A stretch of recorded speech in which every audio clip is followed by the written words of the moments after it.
At the end of August, we spoke about three economic freedom fighters members in Mfuleni. They live in the Shukuma informal settlement in Mfuleni. And they were killed in an alleged retaliation to their committees and their community's attempt to demolish a drug dealer's shack in Mfuleni. And after that, three of them were killed. And then last Wednesday, we had the murder of two young men who are families of prominent or members of families who are prominent in the Muslim community. And we had Umar Majid and his cousin Tawfiq Cummings who were shot and killed in Hanover Park. Police detectives were called into the crime scene and they were found with gunshot wounds to the head. To date, a suspect connected to a local gang has handed himself over. We're joined now by Cassiem, who's the executive member of PAGAD, People Against Gangsterism and Drugs. Cassiem, really appreciate your time. I first have to ask about Umar and Majid. There are reports that they were in fact members or were in fact members affiliated to PAGAD, Tawfiq Cummings particularly. Is that confirmed? Was he a member of PAGAD? Morning to you, Lester. Now, I first want to say that while your topic is obviously relevant, I am a member of the Executive of People Against Gangsterism and Drugs. But while none of the people that you've mentioned are actually members of PAGAD, it still is of extreme interest to us, and it is important for us to not make distinctions when gangsters and drug dealers kill people, that we decide and first check who you're from. We believe that if you acted for one drug dealer against another, then we're not interested in you because you're part of the problem. But if you've acted against a gangster or a drug dealer because you want to get rid of them, then we see you as part of People Against Gangsterism. We have seen a growing community discontentment, not just in Cape Town, but around the country. Vigilante justice forms a very big part of crime statistics quarterly. But we have seen over the last few years a growing of neighborhood discontentment, particularly when it comes to drugs and gangs. And I often thought at the time, would there be a fight back? Would there be a pushback from those who are in gangs?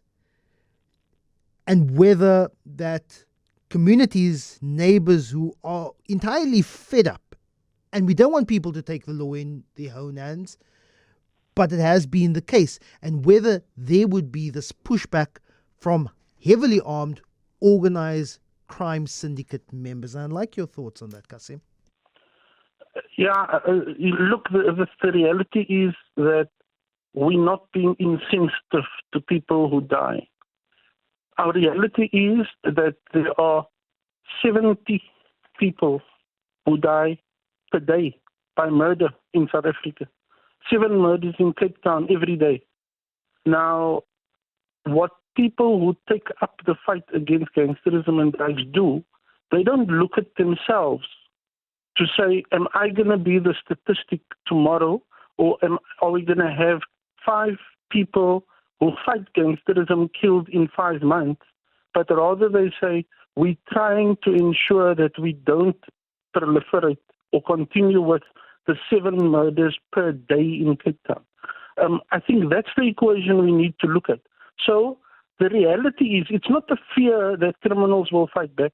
It's a reality that when criminals feel the pressure, they will fight back in that regard. But the reality is that gangsters and drug dealers are killing people at the rate of 7 a day in Cape Town.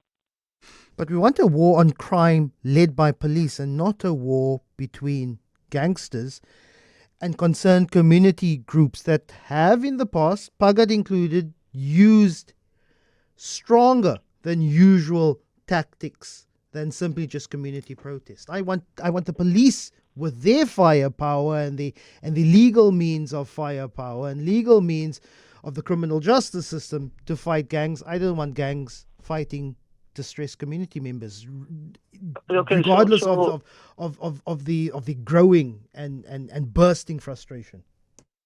let me put it this way. I was in a neighborhood watch meeting last night where a person was transferred, the head of a police station was transferred from one station to the other, and he said every community's reality is different. He's been transferred from a station where the order of the day was they're investigating murder and attempted murder.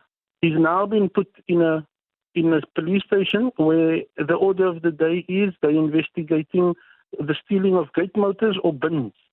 So when I'm speaking to people whose reality is that their major problem is the gate motors or bins, they will not understand that we live in a city where people are killed at 7 murders a day.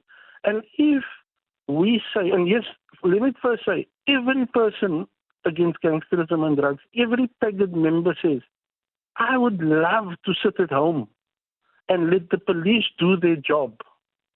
But the reality is, as I've said to a very cordial policeman when we were in Lente here not so long ago, the reality is, where is the law when the people need it? So are we supposed to, and we understand the police are stretched for resources.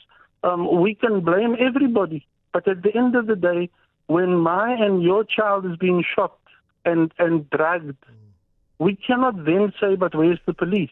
So we have to take to the streets to protect our streets. You call it vigilantism, you call it what you like. What we call it is defense of our community. Now, I just want to say that, lots of people who are comfortable can call it by names. Politicians specifically, they have security for themselves, but the defenseless people don't. So when you ask a parent, would you rather have your child die in defense of a community, or would you rather have your child die because they've been part of a gang? The answer is, in most cases, going to be, I would rather have them die in defense of a community. But and overall, they would rather not have their child die. So the reality is, we want people to work within the framework of the law. But if the law has been eroded so much that there's no implementation of the law, then we would actually be silly to wait for that rollout instead of defending ourselves.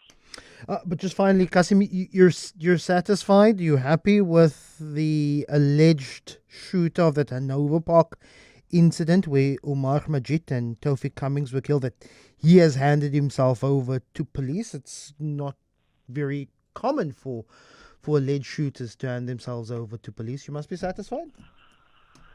Well, maybe it's his best protection. He's going to be safer in the hands of the police, I think. Cassiem Parker, appreciate your time. Executive member of PAGAD.